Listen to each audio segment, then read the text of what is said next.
نو دغه معاشرانو ته هم وایم تاسو هم داسې وکئ پرېږدئ دنیا دغه سیاستدانان پیغمبر علیه الصلاۃ والسلام فالو کوي پیغمبر علیه الصلاۃ والسلام پسې روان شي او بهترین لیډر بهترین قائد بهترین انسان په دغه معاشره کې زمونږ دپاره محمد صلی الله علیه وسلم زمونږ او ستاسو بهترین یو لیډر او زمونږ او ستاسو بهترین نمایند او زمونږ او ستاسو بهترین قائد چې کله مونږ پیغمبر علیه الصلاۃ والسلام فالو کو بیا پیغمبر علیه الصلاۃ والسلام دغه دنیا او د آخرت نه دغه عذاب او د شرمندگی او د رسوایی نه مونږ الله رب العزت محفوظ ساتي دغه نوجوانان تاسو خپل نوجوانانو ته هم وای چې په دغه غیبت او دغه الزام تراشي او په معاشره کې دغه نفرت پھیلاولو نه اجتناب وکړي یو انسان په فیسبوک په دغه دنیا کې په علما کرامو پسې داسې تهمتونه او داسې الزامات تړي او دنیا کې ډېر داسې خلک به وي چې هغې بچي به ناجایز او حرام به پیدا کیږي هغې ښځې په هغې باندې طلاقه شوې وي لیکن دیو ته پته نه لګي د عالم په شان کې چې څوک ګستاخي وکړي گویا چې د پیغمبر په شان کې ګستاخي کوي د پیغمبر په شان کې چې څوک ګستاخي کوي گویا چې د الله په ذات باندې څوک الله په ذات باندې ګستاخي کوي او څوک چې د الله په ذات مبارک کې ګستاخي وکړي هغې انجام صرف اور صرف په دنیا کې او په آخرت کې شرمندگی رسوایی بربادی او عذاب بوي او بیا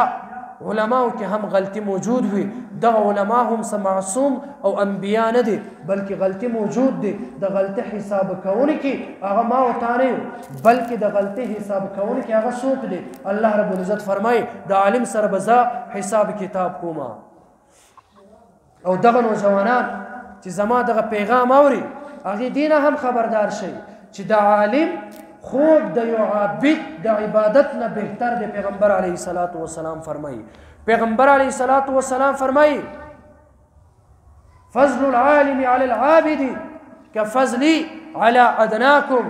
د یو عالم فضیلت په دغه معاشره کې داسې دی په عبادت کوونکي لکه څنګه چې زما فضیلت په یو عام انسان باندې دی بیا ابن عباس رضی الله تعالی عنه فرمایي چې دغه عالم داسې دی لکه چې عالم مثال په خپل دغه معاشره کې لکه د یو نبی دی څنګه چې یو نبی د خپل امت کې دغه شان دی مثال د یو عالم دی نو مونږ دغه خبرو ته مونږ خیال وکړو او بیا عالم چې یو ښه کار وکړي الله رب العزت هغې ته اجر هم زیات ورکوي لیکن علما کرام هم دینه خبردار شي چې عالم یو غلط کار وکړي څنګه چې د عالم خوب د عبادت کوونکي د عبادت نه بهتر دی هم دارنګې مثلا چې ته یو پیر سبحان الله ووایې مثال په طور عام معاشره کې مونږ یو پیر سبحان الله ووایو مونږ ته یو اجر ملاویږي او عالم ته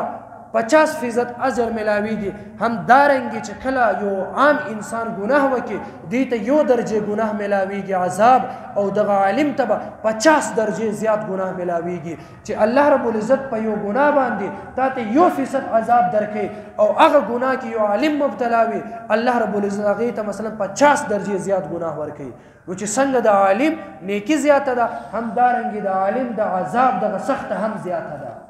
نو مونږ ته پکار دی چې دغه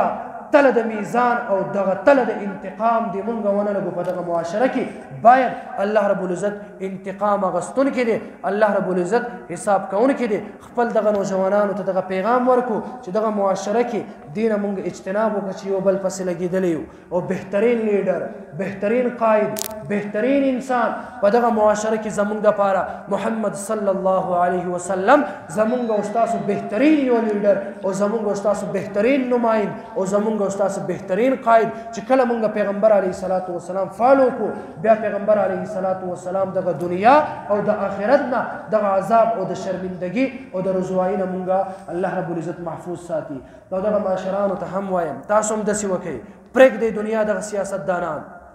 پیغمبر علیه الصلاۃ والسلام فالو کوي پیغمبر علیه الصلاۃ والسلام پسې روان شي چې مونږ دغلته دغه سیاستدانانو په باره کې زنده‌باد او د مرده‌باد نارې ولګو هغه مونږ نه خبرېږي هم نه لیکن چې کله مونږ د پیغمبر علیه الصلاۃ والسلام سره مینه وکړو پیغمبر باندې درود ولېږو پیغمبر باندې درود وایو دې ځای نه فرشته هغه درود بیسي پیغمبر علیه الصلاۃ والسلام ته به هغه درود پیش شي پیش کې چې فلان کې الک د فلان کې ځای په تا باندې درود ویل دي څومره ښکلې مرحله به وي چې دلته ووایو صلی الله علیه وسلم فرشته پیغمبر ته مخامخ کې پیغمبر زما او ستا دغه پیغام واوري پیغمبر علیه الصلاة والسلام به ما او تا نه څومره خوشحاله وي او کله چې ما او تا پیغمبر پرېږدو او دنیا دغه فضول خلکو پسې مونږ ولګو او دغه دنیا خلکو تعریفونه وکړو او چې کله زما او ستا عملنامه پیغمبر علیه الصلاة والسلام ته مخې ته شي پیغمبر علیه الصلاة والسلام دغه تمنا پیغمبر علیه الصلاة والسلام په امت فخر کوي خو چې کله پیغمبر علیه الصلاة والسلام ته دغه عملنامه زما او ستا مخې ته شي چې ما او تا 24 ګنټې د غیرو صفت کړې وي د غیرو باندې ما او تا د غیرو پرچار او د غیرو تعریفونه کړې وي پیغمبر علیه الصلاة والسلام چې کله دغه عملنامه وګوري څومره به خفګان اظهار کوي پیغمبر علیه الصلاة والسلام به څومره په غم کې مبتلا شي پیغمبر علیه السلام به څومره خفه کېږي او د هر یو انسان عمل پیغمبر علیه الصلاة والسلام ته هفته کې یو ورځ پیش کېږي نو موږ د هر هغه کار وکړو چې پیغمبر علیه الصلاة والسلام موږ نه راضي شي